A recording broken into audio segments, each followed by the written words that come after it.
Welcome back to the Ed Morrissey Show. Today is Monday, April 19th, 2021. Welcome back. Great to have you all with us. It's going to be a busy week here at Thames Central, but starting us off on Mondays, as we're trying to do every other Monday just for fun and just for grins and giggles, as well as our own ability to cover more and more of the hot topics of the day. My friend AJ Kaufman from alphanews.org. You also know it as alphanewsmn.com, but either one works. Alphanews.org is a little shorter.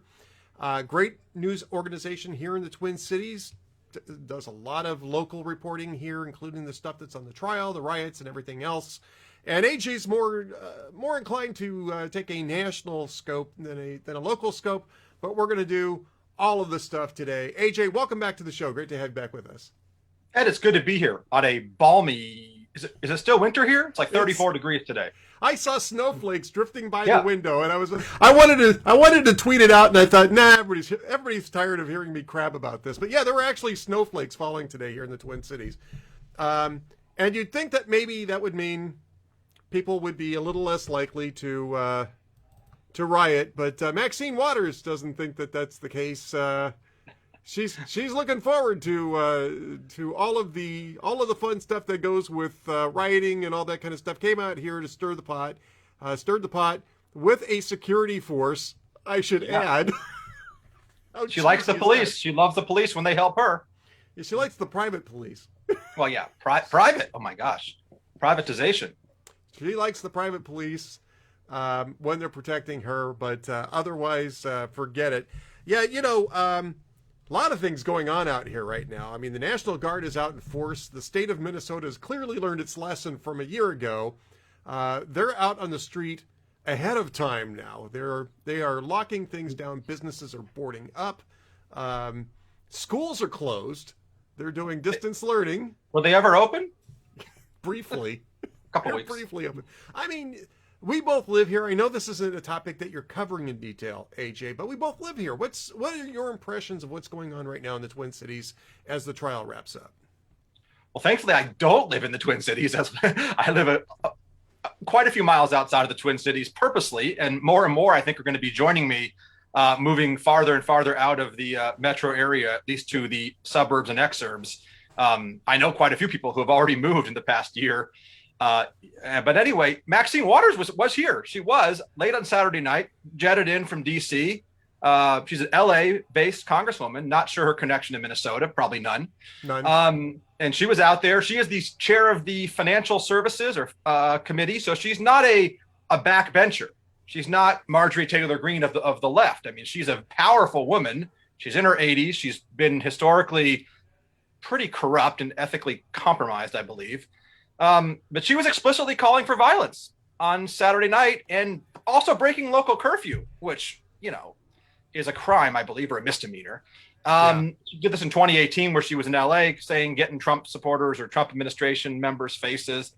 But yeah, I don't have her exact quote in front of me because I remember it basically said, we've got to get more active and more confrontational and make sure that people know we mean business.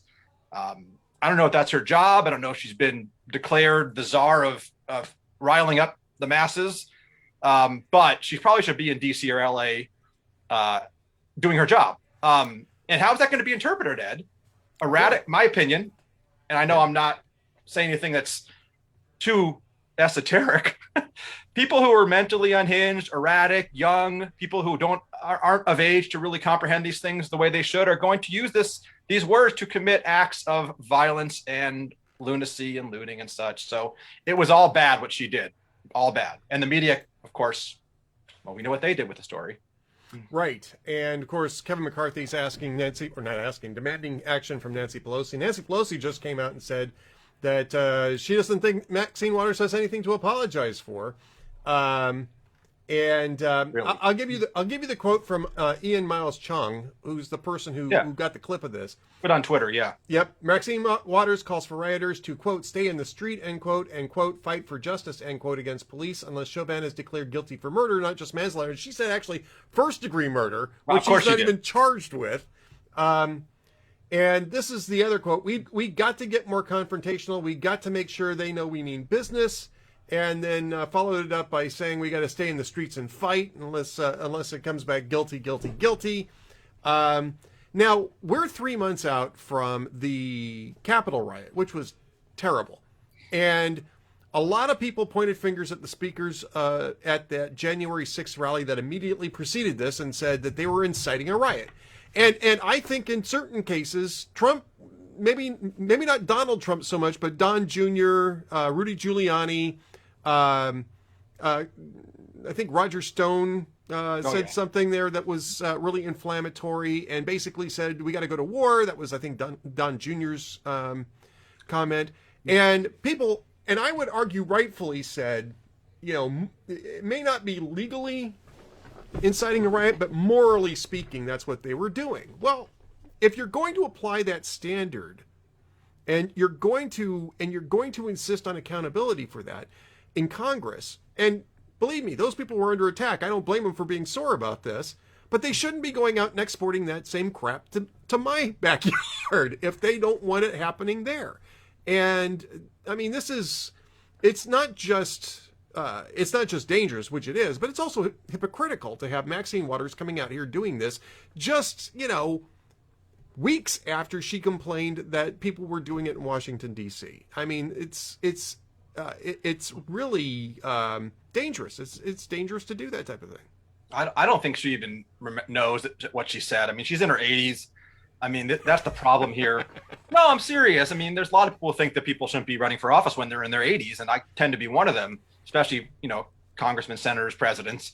January 6th is a perfect example because you and I and good amount of conservatives, not all, unfortunately, but most, condemned that. It was a horrible day. It was unnecessary. They were provoked by people from the Trump orbit.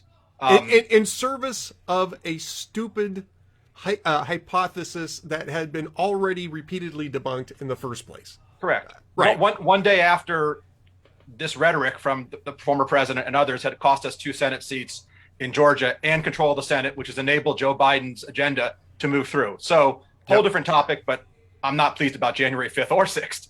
But I've condemned it. You've condemned it. But the media, which condemned that, rightfully so, it seems a little opportunistic what they did now, because suddenly on January 6th, they recognized that mass political violence on federal property, attacks on federal property is ruinous and injurious and not good.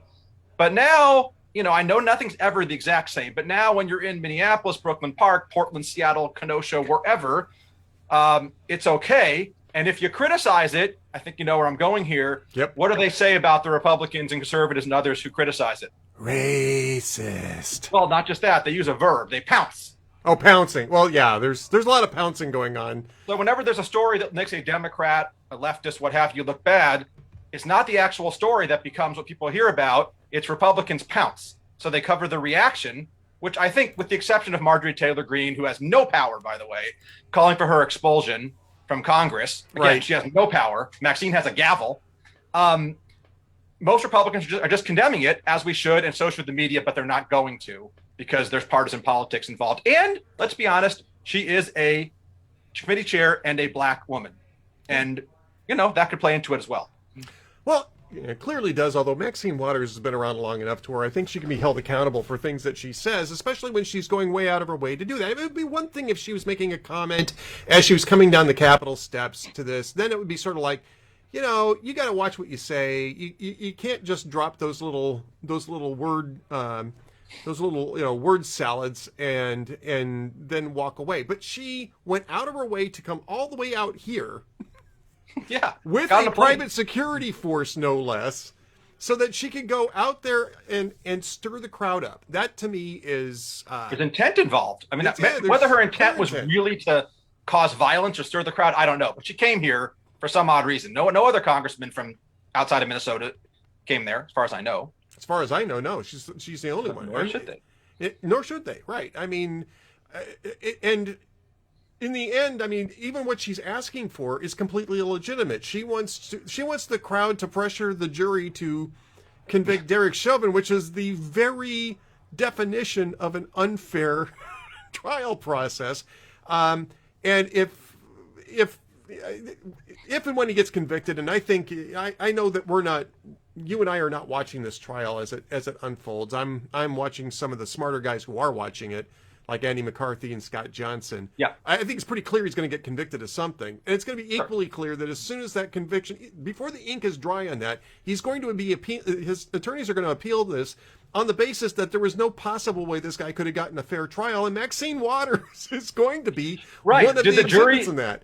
Did the jury hear what Maxine said? That's the question. I mean, they're supposed to be sequestered. No, they're not sequestered yet. Right. They're sequestered after the arguments are over. So, no, I mean, they weren't sequestered this weekend. Yeah. But people who are out in the streets rioting are not really following the trial either. They're following it far less than we are. They probably think that he's supposed to be charged with first-degree murder and get the electric chair, frankly, a lot of them. But they're going to riot no matter what. Whether it's true. I mean, they're going to riot no matter what. When they hear second degree, they're not going to know what that means. They're not going to know what the charges were, and they're going to know it wasn't first degree. And they're going to be stirred up by the Ben Crumps and Maxine Waters and CNNs of the world. And I do have Maxine's quote from yesterday. She went on MSNBC, CNN, one of them, and they asked her if she was, instigating, and she said, "Minneapolis is a great example of what's wrong with the criminal justice system and policing. And so those of us who hold significant positions must stand up. We must support them, speak out, and call for justice. We cannot leave them alone and to try to fight this very difficult system." Okay, not nearly as bad. Not a great statement. No, very broad. But she didn't say that Saturday night. No, I wouldn't even have a problem with that statement. I mean, I don't necessarily agree with it. And to the extent that I do agree with it, I would point out that there hasn't been a Republican in the Minneapolis City Council since the 1970s. Correct. This is. Well, they always forget that all these cities, especially Minneapolis, Portland, and others, haven't had a Republican mayor, city council member, not to mention congressperson for decades, and even a governor in 14 years, as we know, or so.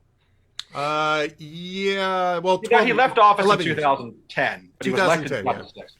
Yeah, hasn't been elected in 15 years. So, for a decade. And besides which, the governor doesn't really have that much control over what the Minneapolis. No, I'm just saying, there's no Republicans don't have their hands on this at all. Just like they don't have their hands on Obamacare or whatever. There's no Republican hands anywhere in Minneapolis. Nope. Not. So, I mean, my answer to that would be, who's been running the show there for decades? Because it wasn't Republicans, Congresswoman Waters. It was your fellow Democrats. It was progressives who are not taking responsibility for managing their own police department and not taking responsibility for making sure that the proper policies are being followed. And why? Because you guys wanted to climb in bed with the unions so you could get lots of money to get reelected in these places. This is what you get. So I would argue that the first reform would be to vote out all the morons that are on this particular city council and to vote in people who are actually serious. It's a terrible city council. That council is to the left of the mayor, to the left of the governor, probably as far left as Ilhan Omar. Probably most of them are, to be honest. Well, absolutely. I mean, Lisa Bender is the president of the council. She was the one who said if you're suffering from a property crime, you shouldn't be calling the police department. Some of them have recanted that because they know that it didn't work out well when they tried to defund, abolish, cancel the police, whatever. Yeah, well, they're hitting reverse, and I understand why. Is because they've suddenly been introduced to the whole concept of accountability. But I mean, this is what the problem is here: is that you've got a Democratic, you got a progressive city government that doesn't want to take responsibility for anything, and rather than fix the problems that they've created, they just want to abolish the police department so that they don't have to be responsible for it, which is insane. And Maxine Waters coming here doesn't help that. And even that statement yesterday, which is, I think, it's an arguable political statement. I don't see that as inciting or irresponsible. No. She had a day to figure it out. Yeah. Right. She had a day to figure it out, and she got it right the second time, or got it more right. She got it less egregious the second time around. So, I mean, as far as the trial goes, I have no idea what's going to happen here. I think they're going to wrap with closing arguments today. The defense was up. I think the prosecution gets one more crack at it when the defense rests its closing argument. Then it goes to the jury, and they'll sequester the jury at this point. And I'm going to guess that it's not going to take long to come back. Just from what I'm hearing, I think the big hang-up will be whether or not they convict him of third-degree murder. From what I've seen of the evidence, I don't think there's a predicate for second-degree murder, which is the reason why prosecutors were really hot to add third degree in there. I don't think they proved an underlying felony, but I do think that they've made a pretty decent case for depraved indifference, which is sort of the basis of, it's not called that here in Minnesota, it's sort of the basis for third-degree murder. And I suspect that that's what you're going to be seeing. I think if you get any kind of conviction here, it's going to have some sort of a calming effect. I think that if there's an acquittal or a mistrial, it's going to be a nightmare. You may have to cancel your Twins game. May have to cancel the Twins game. Yeah, I've got a Twins game coming up in a couple of weeks. Well, what? Yeah, a little under 4 weeks. I still might have to cancel that Twins game under those. The team is under COVID quarantine anyway right now. So that's between true. that and I don't even know what's. I tend to agree. The prosecution, from what I could interpret and read, seemed pretty strong. The defense was they parried what they could. The witnesses for the defense were not as authoritative, maybe, or strong. Yeah. But like I said, if he's easily convicted, depending on the charge, does it really matter in certain people's minds? Does it matter to Rashida Tlaib? Does it matter to Kamala Harris's niece, who's out there tweeting defund the police 18 times in a row to make sure people knew what she meant? Same woman who rushed to claim that the shooter in Boulder was white, even though he wasn't. Heck, Kamala doesn't really believe in due process. We saw that. We saw most Democrats in the Michael Brown case. Okay, so Michael Brown was August of 2014. And I was reading the other day that in August of 2019, during the campaign, of course, Warren, Harris, Booker, Gillibrand, those four, all who completely failed as candidates, all tweeted out 5-year anniversary condolences and got the facts wrong in the Michael Brown case still.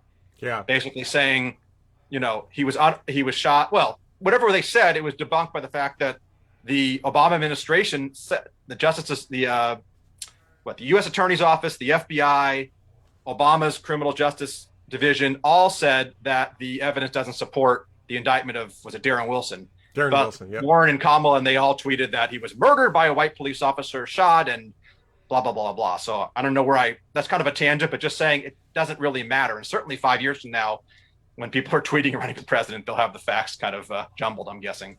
Yep.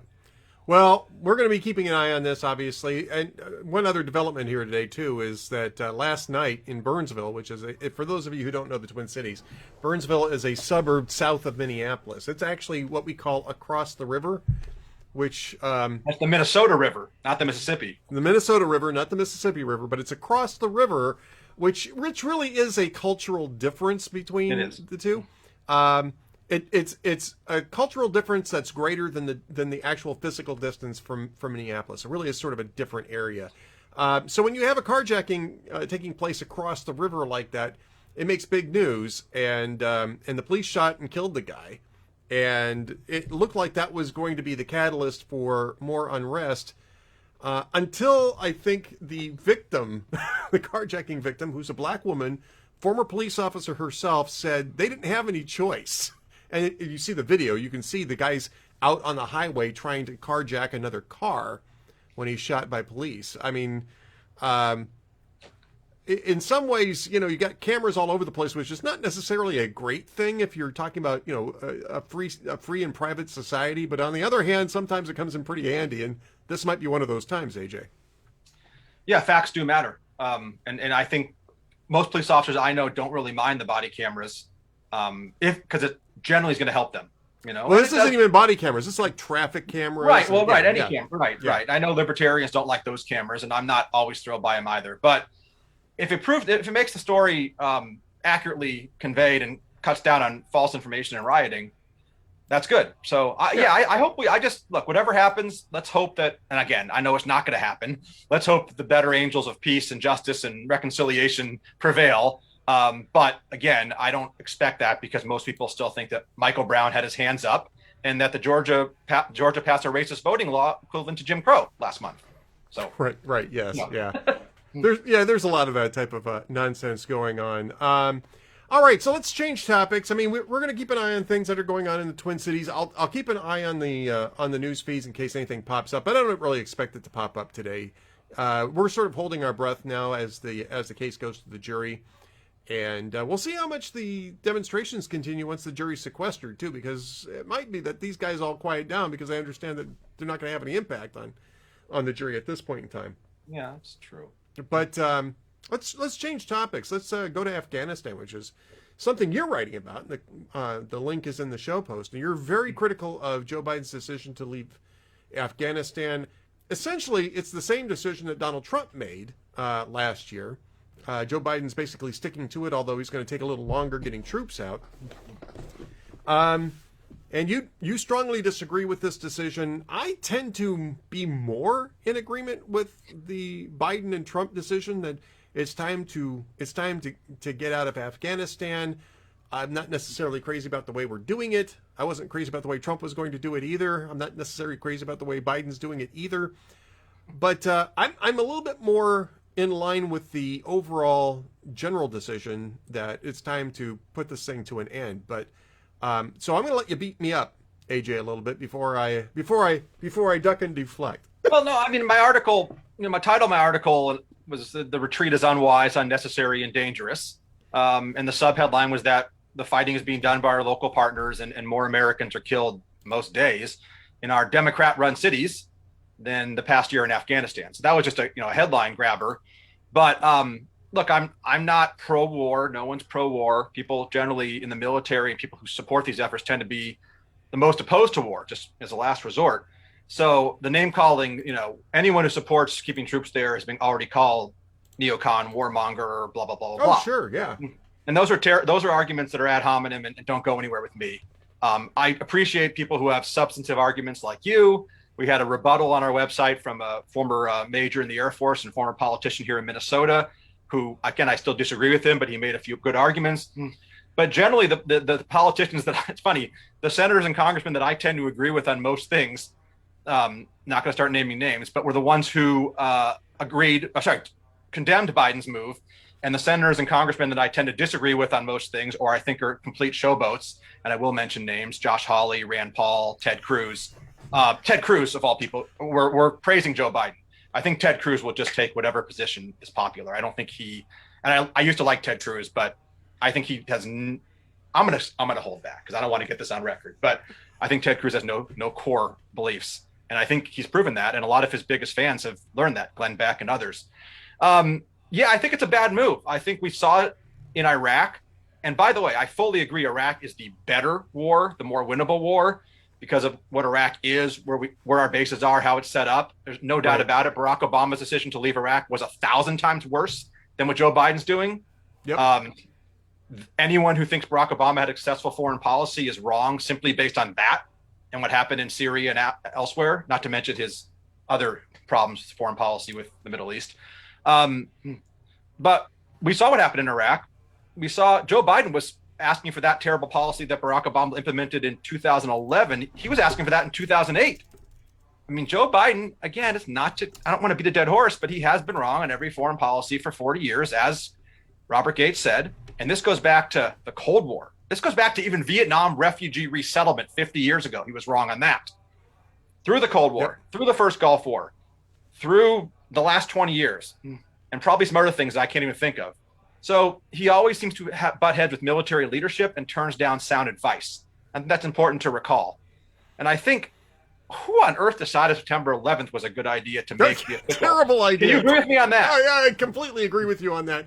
Terrible idea. I have no idea how they came up with that, but that is a dumb Some staffer idea. said we can do it in the 20th. First of all, we didn't get into Afghanistan on September 11th. It was like October something. October 7th, yeah. Terrorists, as I recall, really value dates and anniversaries. I mean, this is like a dream to them with hearing that we're going to leave on September 11th. It's victory. I mean, again, whether you agree with it or not, they're going to claim victory. So if we're going to get out, gosh, don't do it September 11th. Yeah, that's a terrible idea. I'm sorry that I completely agree with you on that. I have no idea who thought that was a brilliant idea, but whoever it is should immediately be fired and go to work for MSNBC, which is a fate. And they probably will. That's usually what happens. They probably will. Yeah. So yeah, do I need to rehash what happened when Obama pulled out? No, I mean ISIS was created. I mean, and not based on ground conditions is never a good idea. Even plenty of Democrats, by the way, have condemned this. Senator from New Hampshire, Hillary Clinton, who condemned it a little bit too. David Petraeus, who I don't know his politics, but he condemned it as an unforced error. And by the way, I don't think that generals who criticize it are just doing that because they want to keep in power and get paid. I always hear that. Oh, these generals, they just want to keep in power and keep getting paid and keep fighting. not my experience with military officers that I've worked with. It's not mine either. I think you can make an argument that the generals tend to get caught up in sunk cost fallacies, and Okay, yeah, and that generals are inclined to fight, and that's the reason why they are inclined to stick around in these cases. Because that's their job. Their job is to fight, and unless you've seen your enemies completely crushed, you want to keep the fight going. That's completely. I agree with that. And so that brings me to another topic. I want to get to my argument on why I think it's time to go, which is that we're not making any progress. We just simply aren't, and we are in the middle of a tribal civil war that we're not going to resolve, and frankly, the tribes aren't going to resolve either. And we've been spending 20 years trying to do nation building, and we've been talking about it for 20 years. We talk about how we just need to build the infrastructure so that we can build the electricity, so that we can modernize the country, so that the farmers can grow something other than poppies, and they'll have the ability to store food rather than poppies.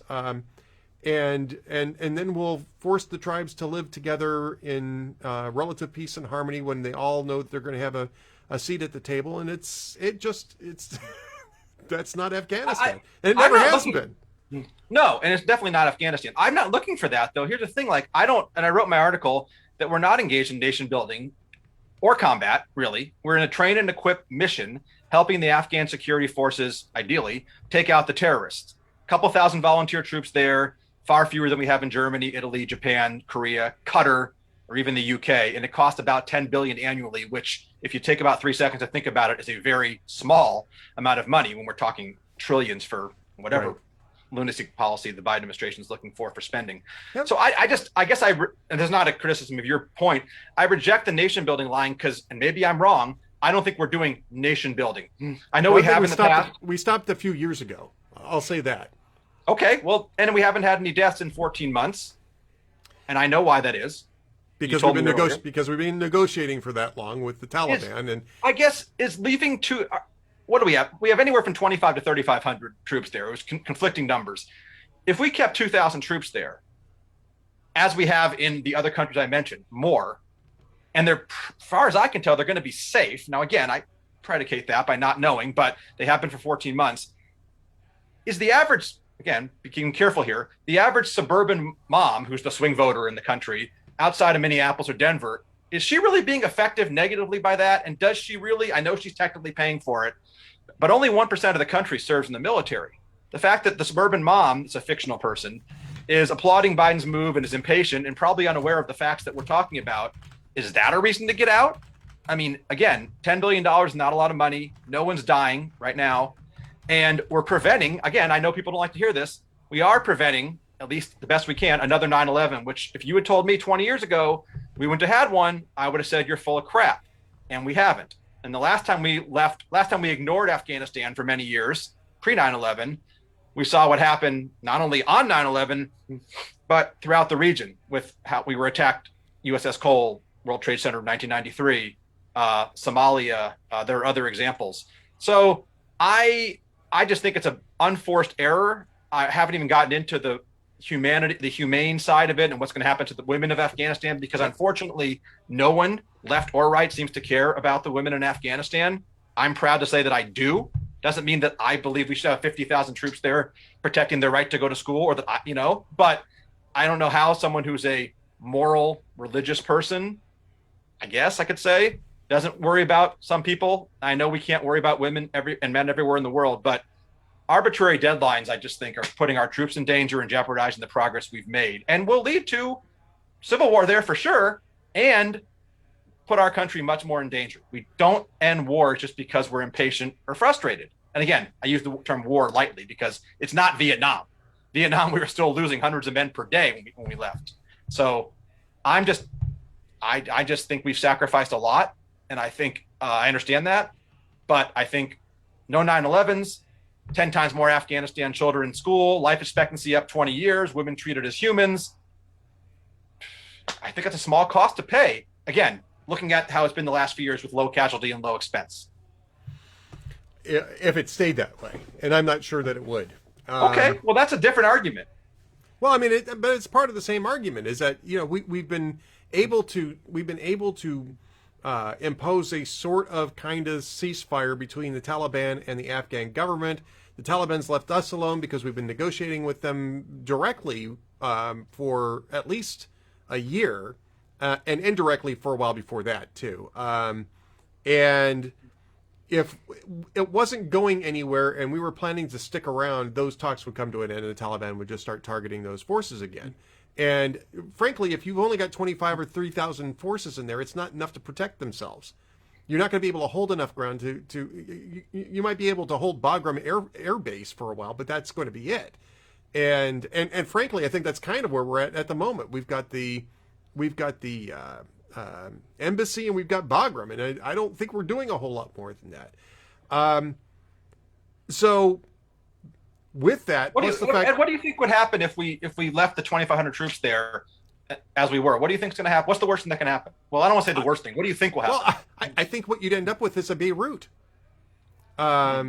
You'd end up with a attack on U.S. forces like Beirut. It would be large scale, and you'd end up having to leave anyway because politically speaking, there's no political will to sustain a military presence in Afghanistan. There's none among the Democrats. There's not a lot among the Republicans, and you can let that go on autopilot for only so long before people start saying, "Why are we still there?" Do you really think there'd be you're talking about the Marine barracks in Beirut in Lebanon?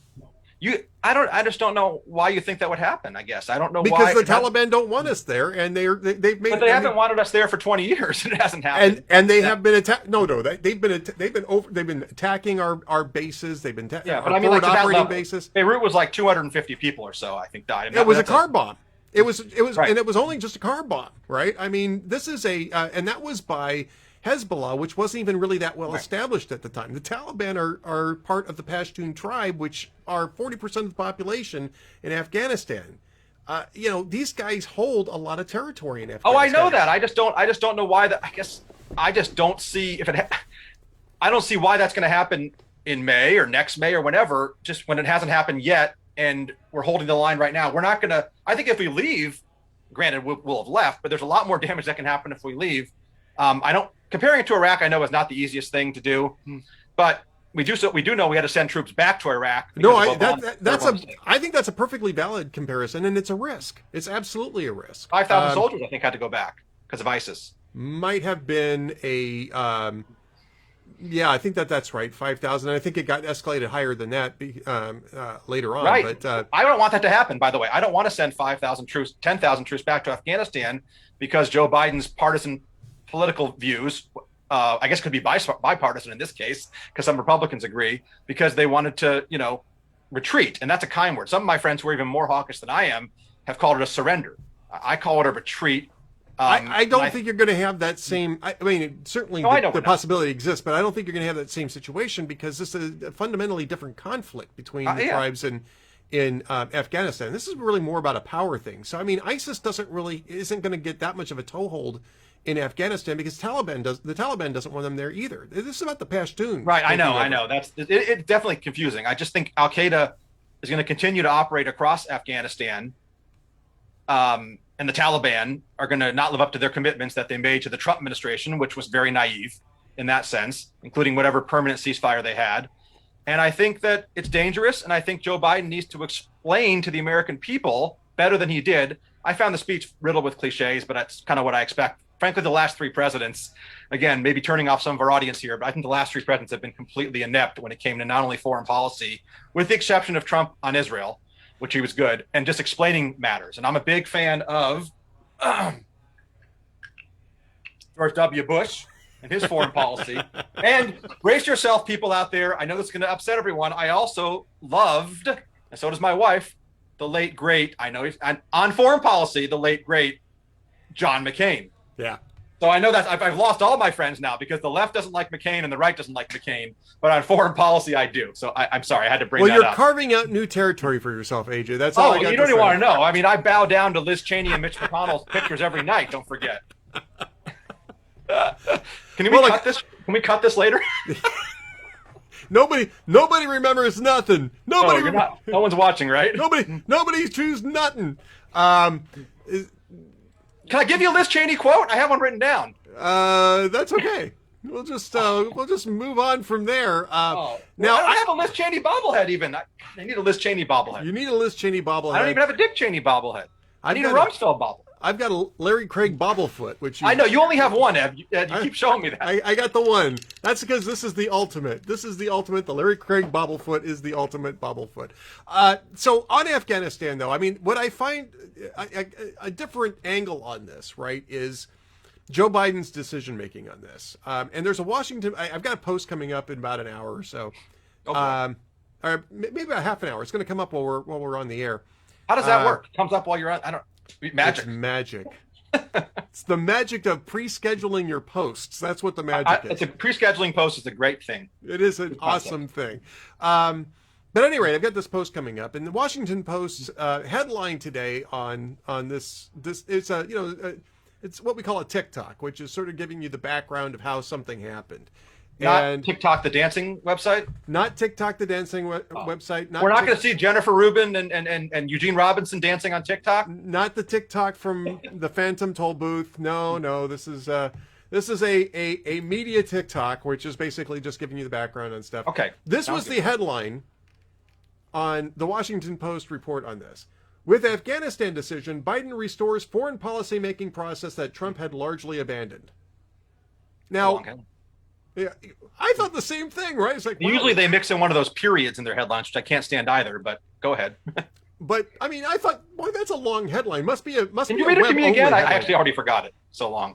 Wait a minute. I got to make sure I get a breath in the middle of this. All right. With Afghanistan decision, Biden restores foreign policy making process that Trump had largely abandoned. I already lost you. You already lost me. But go ahead. I know it's too long. So. And it goes into the saying, well, he got input. They held dozens of meetings and That's something that Trump didn't do. He just rushed into a decision and told everybody this is the decision and you got to make it happen, sort of thing. And it's true. I mean, I think that's probably true. That sounds like Trump anyway. But what was the upshot of all this? According to the same Washington Post article, everybody involved was telling him not to do this, and he did it anyway. So they had a process. They held dozens of meetings, and he ended up just dictating what the policy was, which is legit. He's the president. That's what he's supposed to do. He's the guy who makes the policy, not the Pentagon. But the idea that he's restored the process by ignoring everything that came out of that process is, I think, rather amusing. And I'm not even disagreeing with the decision. But what I'm saying is that there is no effective difference between what Biden did and what Trump did. They both arbitrarily decided that. Right. I was going to say that's the moral of the story is that, again, I disagree with both, but Biden is following what Trump planned. And in some ways, Trump was following Obama a little differently, especially in Iraq differently. But I mean, Trump ran as an anti-war candidate, at least compared to the rest of the Republicans. He was running in the Rand Paul lane more compared to Rubio or Ted Cruz. Again, don't know what it is. Yeah, it's the Washington Post is confused. They like the decision, but they don't like the military leadership. So they're going to commend Biden, even if it sounds odd or awkward to say that he's disagreeing with the generals. And I read Bob Gates's memoir, which is right behind me somewhere, and I remember him saying, not only was Biden wrong, but Biden has a troubling relationship with top generals during his career as a senator and vice president. And that's not a good thing. Now, Trump may have yelled about how I know more than the generals, which is one of the dumbest lines that he ever used. But he generally didn't fight with the generals, with exception of one or two instances, as I recall. And I wasn't a fan of that either. Right.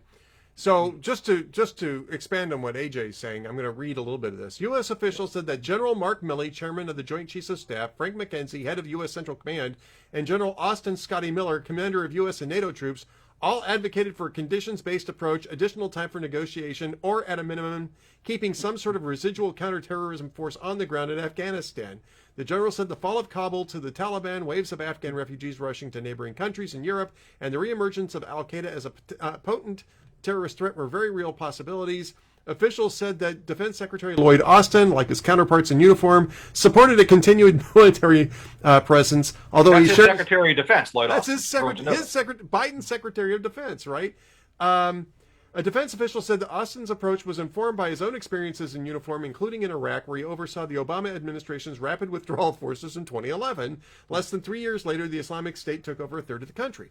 So this process revealed to Joe Biden that everybody in his defense structure, including the guy he picked to run it, was against this policy, and he decided to go through it anyway. So, I mean, the process here is the idea that he's restored a foreign policy-making process that Trump largely banned. That's a political, right? It's a political article, and it's important to note that he had this, just like Obama had this decided when he ran, and Trump did too.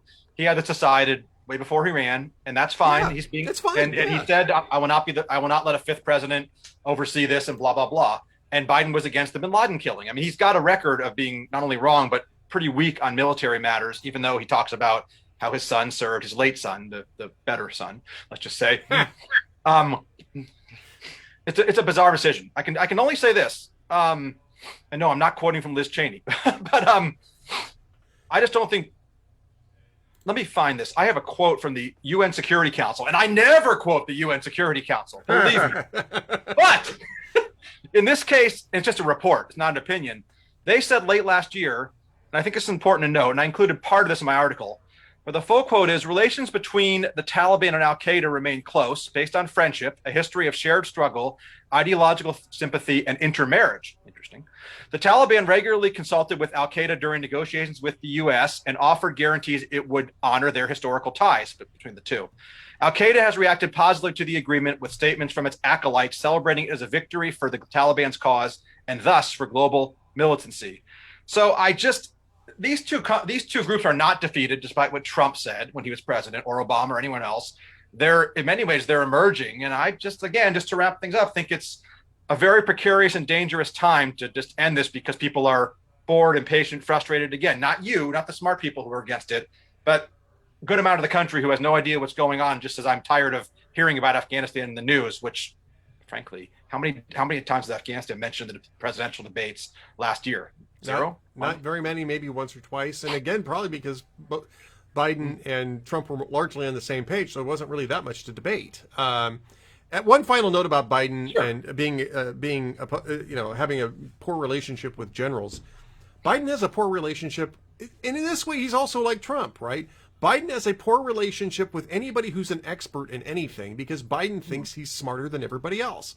Now, yeah, and so did Trump, and so did Obama, and that's not a good thing. And again, to go back to Bush was self-deprecating, and yeah, he had this cowboy image and all that, and he was a decider. But I know people who, and so do you probably, who worked closely with the Bush administration. The guy took advice and was humble and self-critical, and yeah, there were some things he did wrong, absolutely. Yep. But the last three presidents have thought they're smarter than everyone else. And by the way, none of them are that smart in foreign policy. None of those last three presidents are. None of them have been. Nope. Trump had better people around him. That's the only thing I can say. Trump had good people around him for the most part in foreign policy. Yes. Pompeo, Haley, Secretary of Defense, help me out here. Well, I like Mattis. Mattis. Yeah, Mattis. I thought, Trump loved Mattis when he had him for the first year. So yeah, and others. Yeah, the Reagan was smart because he picked smart people, and on those topics that he was really interested in, he kept engaged with them. Right. That's a good point. And I would even say, to some extent, you could say the same thing about Bill Clinton. Bill Clinton's a smart guy, but he picked smart people. Bill Clinton had other issues, right? Bill Clinton was more making or less my Clinton face right now. What's it? There you go. But he picked smart people, more or less took advice. And I would say that if you wanted an example of that, after the 94 midterms, he triangulated. He triangulated. He adapted. He embraced the parts of the Republican agenda that he could stomach, including welfare reform, which actually I was surprised by. The era of big government is over. The era of big government is over. It was a smart move on his part. And then George W. Bush, I agree with you on George W. Bush. And then after that, you've got three egotists right in a row. And if you run for president, you've got an ego. I don't care who you are. They all have egos. You can be as humble and genial as Ronald Reagan. Yeah, they all have egos. But then you got guys who let their egos get ahead of them, which is Barack Obama, Donald Trump, and now Joe Biden. And Joe Biden, among the three is probably the least qualified to have that large of an ego. Obama was pretty unqualified when he ran, but yeah. By the way, he was not. His experience wasn't broad enough for the office, but he's a smart guy. Sure. I mean, I don't agree with him on a lot of stuff. But he's a smart guy. Donald Trump's a smart guy, but he's limited by his inability to really listen to good advice and to delegate things. Right. But Joe Biden is just 20 pounds of BS in a 10. And the irony is, the people who like Biden, the people who really like Biden, not the reluctant supporters who just voted for him because they hate Trump, people who really like Biden think he's this avuncular, humble guy who has no ego, who's just there as a placekeeper. And, I'm old enough to remember. I'm not as old as you, Ed, but I'm old enough to remember. Thank you, AJ. I'm old enough to remember Joe Biden as a senator in the 90s and the 2000s. The guy was out there. He was like a Chuck Schumer. I mean, he was an outspoken, obviously gaffe-prone, oftentimes extremely offensive and just manipulative jackass. Not to mention how he treated Robert Bork and Clarence Thomas before that. But he was like a Dick Durbin. He'd be like one of those jackasses on the Judiciary Committee during the Kavanaugh and Gorsuch and Comey Barrett hearings. He was not a quiet guy. He was not Joe Manchin. Best example I can get. Yeah, he was not one of the intellectual lights. No, nor an intellectual. No. By the way, the famous story about Barack Obama before he liked Joe Biden, he was sitting at a committee hearing with sitting next to someone, I forget who, the guy who relayed the story, and Joe Biden began speaking, and this is like 2005 or 6, and Obama said to the guy, "Kill me now," because Biden tends to have verbal diarrhea and talk in circles, unlike us. Yes. And I think one of the most amusing displays of this, did you ever see the documentary Created Equal, the Clarence Thomas story? It's really just taken from Clarence Thomas's memoirs. It came out about 2 years ago. It's on. I know that. I read his autobiography, My Grandfather's Son, I think it was. It's a great book. About 10, 12 years ago. Yeah. It's a great book. I highly recommend it. And basically, it recounts, much of it is just recounting what's in his memoir, but there's some of it that's what the value is in. It's all done on based on 30 hours of interviews with Justice Thomas, right? So there's a lot of Thomas in this, and it's really well done. I saw it in the theater, actually. This is back when movies appeared in theaters. Picture shows. Yeah, picture shows. The flickers.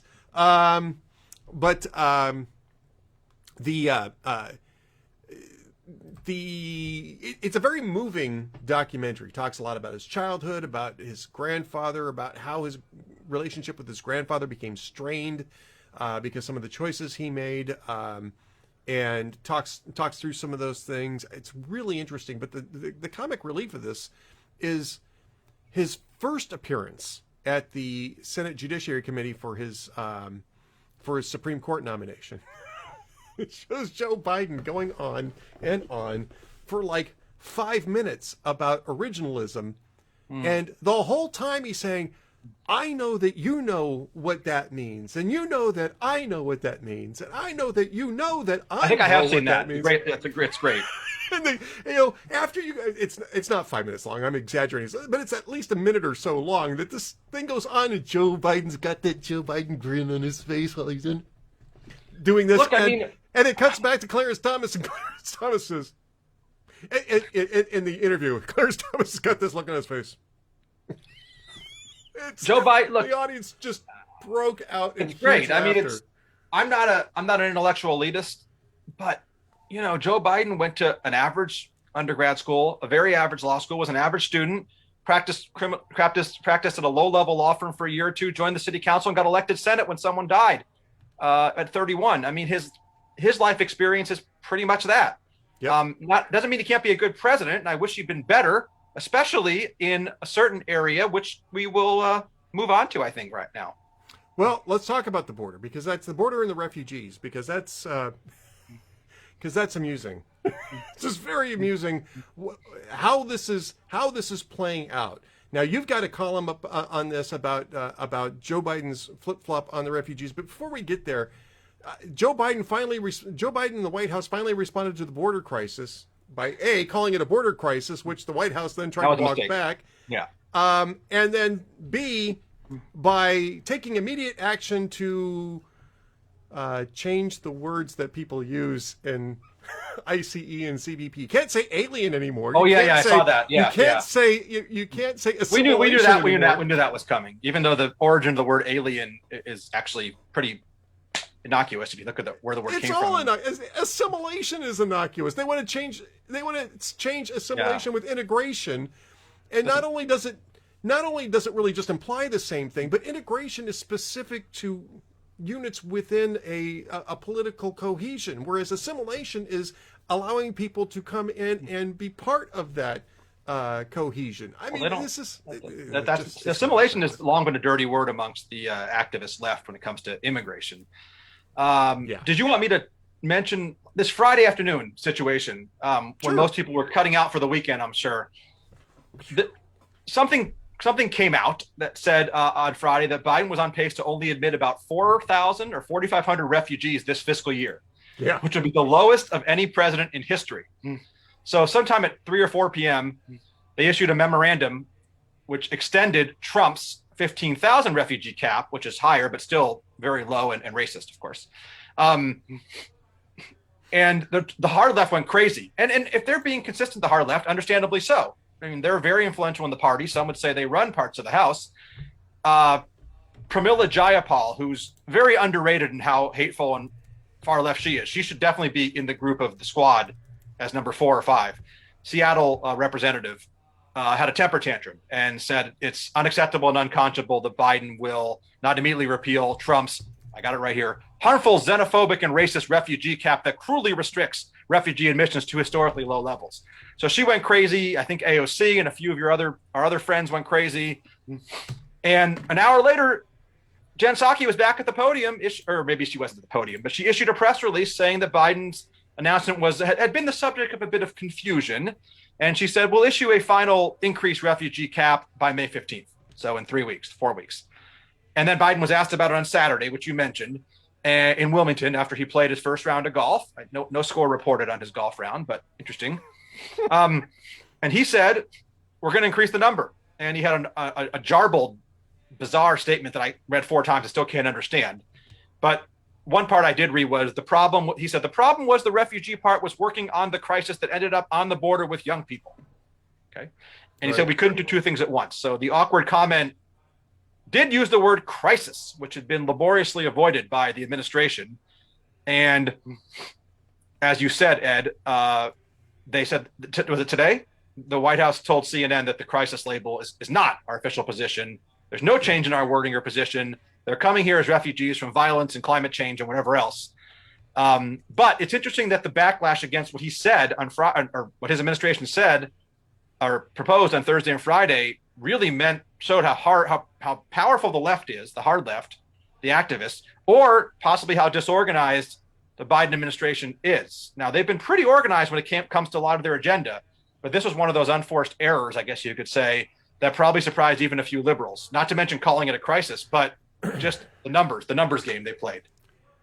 I don't even understand how they made this mistake, because honestly, the refugee number is not the real problem. No, here it's not. It's really not the issue. There's a difference between refugees and asylum seekers. It's the asylum seekers that really have been the issue for hardline, border security folks. Yeah. That the asylum policies are too lax, and the fact that when we're allowing them to come across the border and stick around while we're adjudicating their asylum cases, 95% of which get rejected. And then you got to go find them to get them out of the country. That was what the Mexico policy was designed to prevent. And it was also designed to take away the incentive to rush at the border.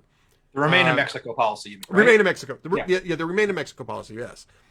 So, but the refugee issue is a separate issue. Now, granted, the Trump administration was tough on the refugee issue as well, but it's really a separate issue. That's not border crossers. Those are people not from Mexico or Central America. Those are people, generally speaking, from, places like the Middle East, Afghanistan, where we're going to have a whole bunch of our friends wanting to come to the United States because the Taliban's going to roll all over them. Places where you have, natural disasters, where you're going to bring people in so that they can get back on their feet and hopefully at some point go home. That's the refugee issue. And I don't know how the White House, especially with somebody who's supposedly so experienced, right? Joe Biden's been around for 50 years in Washington. He's got to know the difference here.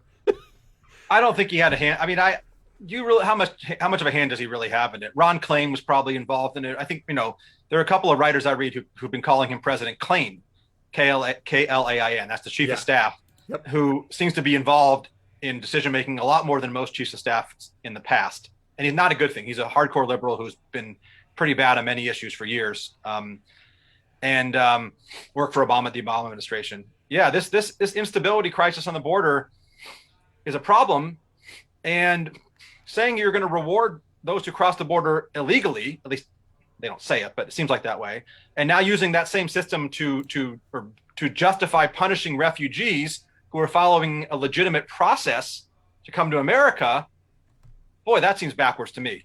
Yep. If that makes sense. Yep. Maybe that's not their intention, but it's it's a legitimate process. It is a legitimate process. And it is. Yeah. I mean, so I don't get how they screwed this up. I mean, I honestly, I don't. Did Ron Klain or whoever it was at the White House not grasp the difference between refugees and asylum seekers? Probably not. I don't like to attribute motives to people or views, but probably not. I did notice, I read something today, I don't think it was on your site, Dallas Morning News, newspaper out of Dallas, one of the few decent newspapers that's not hard left in this country, moderate enough, had a survey, though, that showed that 62% of Texas Democrats, clearly 62% of Texas Democrats, only 62% approve the way Biden's handling the border crisis. So that means anywhere from up to 38% of Texas Democrats do not approve, in a state where Biden has 91% approval among Democrats. So do the math. And in the same poll, I think a third, or about 30% of Texas Democrats, say a border wall is necessary. So again, I'm not the biggest border hawk. I'm not a dove either, but people in the state that's affected by this the most. Yeah, California, Arizona, New Mexico have borders too, but Texas says it's way longer and some ways easier to cross in most areas. And that's where all the cameras are. They think there needs to be a wall, and a third of them at least are not happy with how Biden's doing. And these are partisan Democrats in Texas. So he's not going down to the border. The vice president's not going down to the border. She's going to New Hampshire, and she might go to Guatemala to sit in the Capitol building and chat and have some coffee. They're not going anywhere. I don't know if that's being stubborn because they know that the conservatives want them to go. It's just the right thing to do. But I think in their worldview, they don't need to go to the border. I think it's just a kind of the social justice ideology, especially from Kamala and her crowd, that believes that this is not a big deal, or that it's a photo op. Maybe they think a photo op's not a good idea. Photo ops are photo ops, but sometimes they're important. At least it shows an intentionality to deal with a situation that we just really haven't seen. I mean, that's part of this whole thing with the nomenclature, the orders that came out from the White House about the nomenclature. This is a distraction. If that's their highest priority, that somebody at CBP might have used the word alien in an official document, you're fundamentally unserious about the problem that's unfolding there. And as I said in my post, do these changes reduce by even one child the number of children that are being overcrowded into these facilities? No. Does it? I don't think so. No. Does it stop one human trafficker from profiting, from exploiting poor people and putting their lives in danger? No, because it's not serious. This is what was it I said? I said I call it rearranging the deck chairs on the Titanic, but maybe only after it hit bottom. It's not even on the way down. It's the folks on the left don't take security issues seriously enough. I know that, where I'm coming from on that. Foreign policy, national security, border security. People on the right, some of them have become isolationist on foreign policy, but generally they tend to take border security seriously. I don't think they think it's a big issue. I don't know why the humane or the aspect of seeing the kids in the cages, or worse now, doesn't bother them. They can change the nomenclature, like you said, of that. And a few Democrats have gone down there. Our friend Ilhan Omar went down there, but her statement was completely off base. She said, this is, we know what she said. But the Democrat reps, Henry Cuellar and others who actually represent districts down there, know what's going on. And I'm sure a few others do. But the pressure from the activist wing, and that's a nice way of saying it, the radical left, the people who really don't care about America's survival and prosperity and security, those people don't want reform, by the way. Immigration reform may be popular to talk about, but the Pramila Jayapals, the AOCs, the Ilhan Omars, the Rashida Tlaibs, they don't want immigration reform. And the House Democrats pushed through a party line bill basically to loosen restrictions recently. Right. So which everybody knew was going nowhere, by the way. I mean, it's right. It's a lot of things go nowhere, but they're symbolic and they're telling. Yep. And the strength of the backlash against Biden for what happened Friday, again, maybe it was justified because the Biden administration screwed up, but it makes clear not only their power on the far left, but sort of their distrust maybe between the mainstream Democrats, whoever are left, the corporate Democrats, as they say, and the Bernie Sanders wing of the party. Although Bernie on the borders, I'm not sure what he even knows much about the border. He's more about economics and whatever. But there's divergent goals involved. Yes. And one of your favorite politicians, former President George Bush, wrote a op-ed this week. Got to get the bobblehead out.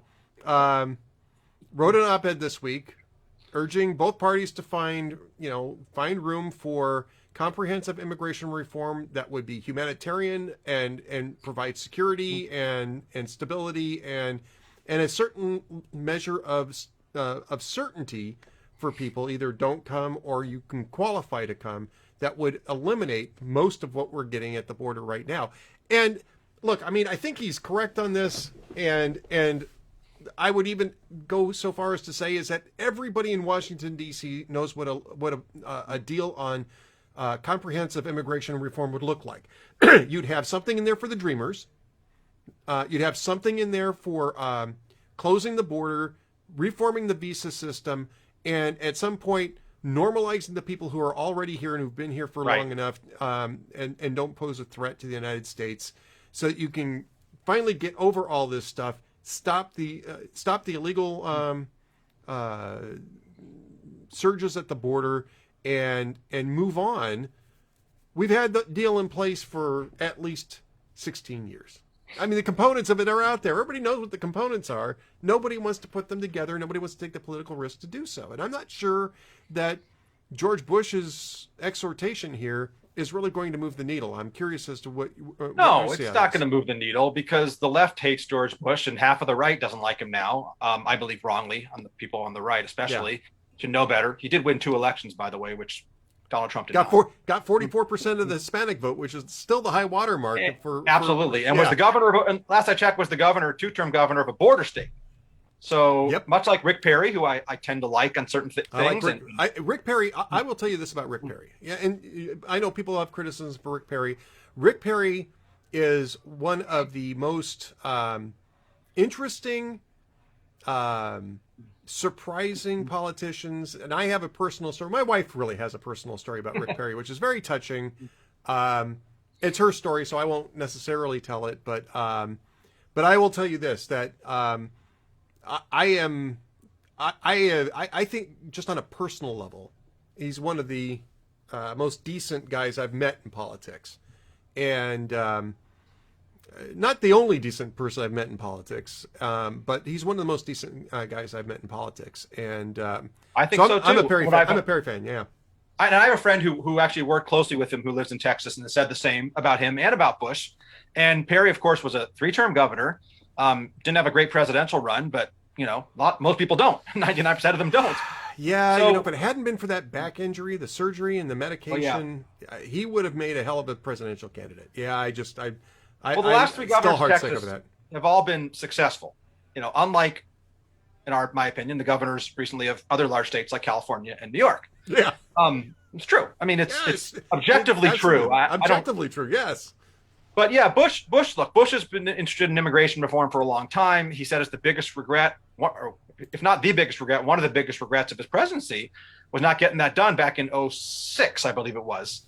So he wrote an op-ed. It was a standard op-ed. It's not going to be remembered a week from now.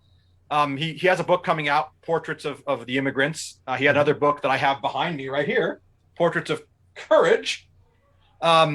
Bush's book about military veterans. It's not a book so much as a bunch of paintings. It's a pretty good painter. he didn't offer anything specific on policy in the editorial. It was just getting out there because of the timing. But he did advocate some steps. I forgot if he called them good faith or what. Securing the border, obviously, path to citizenship, modernizing our refugee and asylum situation, and of course, allowing the more educated and talented people to come here. My wife, by the way, being an immigrant who came here 20 years ago as a high school student with her family and is now a PhD level psychologist. So there is evidence of these things happening all over the place. And she came here legally, of course. Not everyone can come here legally, I understand, but the legal system is endless as well, by the way, to get in legally. It's part of the problem. Yeah. Part of the problem. So anyway, it's not going to make the Trump wing happy. The left's going to be like, we agree with some things he said, but he's George Bush and he's a killer, murderer, whatever. War criminal. Right. Though some people on the left, because of time and because of their hatred of Trump, have now come around to realizing that they were a little bit too harsh in their hatred toward Bush. Some will never get over it, Hollywood types, but yeah, I mean, we'll see. We'll see what happens, and we'll see what happens more importantly. And I'm going to write about this later this week. Again, it's way out there, but in Congress, I mean, with the midterms, I mean, getting control back of the House to stop some of the agenda of the Biden administration would be really important for the country, I believe, and certainly for the Republicans, because even though it's 50-50 Senate, and even though the Democrats lost 13 or 14 seats in the House where they were supposed to win, and Biden won the presidency by 45,000 votes in 3 states. If you look at it that way, kind of like Trump won it by 75,000 votes in 3 states. I would remind my liberal friends, God, I sound like Lindsey Graham here. I would remind my liberal friends that while Donald Trump didn't win the popular vote, and he won in 3 states, Wisconsin, Michigan, and Pennsylvania won in the election, so did Joe Biden. He won the same amount of electoral votes, and he won because of Georgia, Arizona, and Wisconsin. And I believe Biden won legitimately, and I believe Trump won legitimately.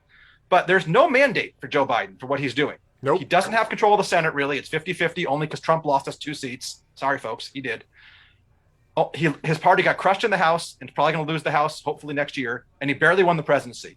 There's no mandate. Barack Obama had a mandate, even though I can't stand his policies. They had like 59, 60 seats in the Senate, huge House advantage, and he beat McCain and Romney later by large margins. Joe, there is no mandate for anything. I'm sorry if I sound redundant, but it's really important for anything he's doing or proposing. And frankly, he only won because he ran against Donald Trump. Okay? Right. Let's be honest. Yeah. I couldn't agree with you more. I absolutely agree. We're going to need to wrap this up in a few minutes, but I do want to mention that the jurors have now been given the case in the Derek Chauvin trial. That just happened a couple of minutes ago. So the clock is ticking. They are sequestered. Judge Peter Cahill has addressed the jurors, instructed them on the law, saying you must be absolutely fair, which, I think goes without saying. Really? Also easier said than done. So I was correct. I was pretty sure that this was the case in Minnesota. I know it is in California, most other states. The prosecution leads off closing arguments. The defense then goes, and then the prosecution gets the final word because they have to prove the case beyond a reasonable doubt. So they have that. They can answer the defense's closing argument, and this is now. It's just a question of how long they're going to take. How long do you think it'll take, Ed? What's your estimate on how long the jury will deliberate for before they have their verdict? I wouldn't be surprised if it was tomorrow. In fact, I wouldn't even be surprised if it was tonight. But you can make a lot of money on a wager if you think it's really going to be tonight. No, I don't. I don't think I want to bet. But I would say that I would not be surprised if this doesn't go long. I think for a couple of reasons. One is I think that really what they're going to be discussing is how much of a case the prosecution proved beyond a reasonable doubt. Was it manslaughter? Was it third-degree murder? Was it second-degree murder? I think that they're going to land pretty quickly on the third-degree murder charge. That's my bet as to what they're coming back with is a conviction on third-degree murder. The second thing is that juries don't like to be sequestered. The third thing is that they understand the pressure they're under. I mean, this is all going to be part of the defense argument on appeal too, but they understand the pressure they're going to be under, and I think that they don't necessarily want to drag this out any more than they absolutely have to. So I wouldn't be surprised if they get into deliberations, and it takes less time than people think. Don't forget, this was a relatively short trial. It was what, 2 or 3 weeks? Over a month if you count jury selection, but the trial, I think 3. 3 weeks, something like that. And look, I think that if you extrapolate from that, I mean, some of these trials will go on for months because they're complicated. And so the jury process goes on for months because they got a lot of stuff to go through. There's less to go through here.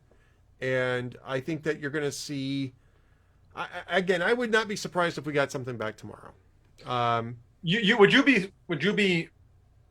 you strongly believe that we will have a decision this week? Yes. Would you be shocked if we didn't? I would be shocked if we didn't have a decision by Friday. Okay. Well, there you go, folks who are listening. Yeah, there you go. Yeah, I would be shocked if we didn't have a decision by Friday. And if you don't have a decision by Friday, then I would bet that you've got a hung jury. Yeah. It's not going to be good.